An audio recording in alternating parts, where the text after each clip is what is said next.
गौतम बुद्ध को उनके अनुयायी यदि स्नेह से कहीं बुलाते तो वे अवश्य जाते। फिर जब बुद्ध पहुंचते तो श्रोताओं की भारी भीड़ उमड़ पड़ती। बुद्ध के वचनों में जो अमृतत्व होता था उसका पान करना सभी को प्रीतिकर लगता था। उनके उपदेशों में ऐसा कुछ अवश्य होता था जिससे गंभीर समस्याएं सुलझ जाती और कुछन कुछ सार्थक भी प्राप्त होता। एक गरीब किसान गौतम बुद्ध का बहुत बड़ा भक्त था। एक दिन वह बुद्ध के पास आया और अपने गांव आने का आग्रह किया।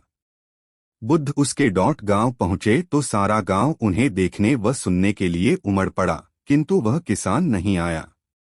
हुआ यह कि उसी दिन किसान के बैलों की जोड़ी कहीं खो गई। किसान इस दुविधा में रहा कि बुद्ध का प्रवचन सुने या अपने बैलों को खोजे। काफी सोचने के बाद उसने अपने बैलों को खोजने का निर्णय किया। घंटों भटकने के बाद बैल मिले। थका-हारा किसान घर आया और भोजन कर सो गया। अगले दिन वह अति संकोच से क्षमा प्रार्थी बन बुद्ध के पास पहुंचा तो वे बड़े स्नेह से बोले, मेरी दृष्टि में यह किसान मेरा सच्चा अनुयायी है। इसने उपदेश से अधिक महत्व कर्म को दिया।